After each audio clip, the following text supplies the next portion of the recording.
February 18th. Whatever you ask for in prayer, believe that you have received it, and it will be yours. That we read in Mark 11:24. Here's a story from Streams in the Desert.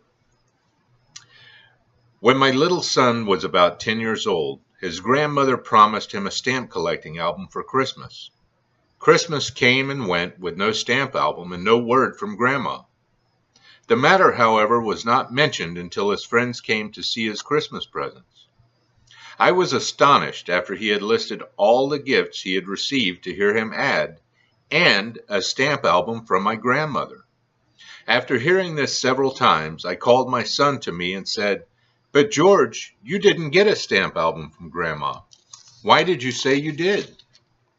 With a puzzled look on his face, as if I had asked a very strange question, he replied, "Well, Mom, Grandma said, and that is the same as."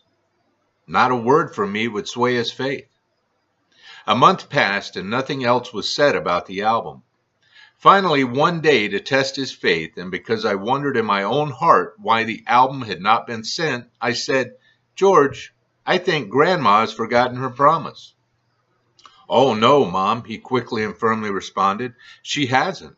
I watched his sweet, trusting face for a while look very serious, as if he were debating the possibility I had suggested. Soon his face brightened as he said, "Do you think it would do any good for me to write Grandma, thanking her for the album?" "I don't know," I said, "but you might try it." A rich spiritual truth then began to dawn on me. In a few minutes, a letter was written and mailed, as George went off whistling his confidence in his grandma.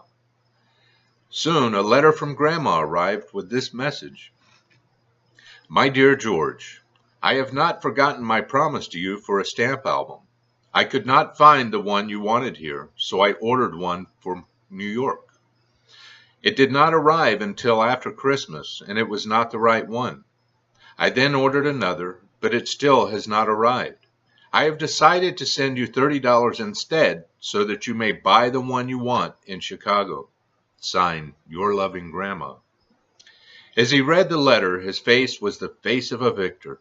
From the depths of a heart that never doubted came the words, "Now, Mom, didn't I tell you?" George, against all hope, and hope, believed. He believed that the stamp album would come. And while he was trusting, Grandma was working, and in due time, faith became sight. It is only human to want to see before we step out on the promises of God.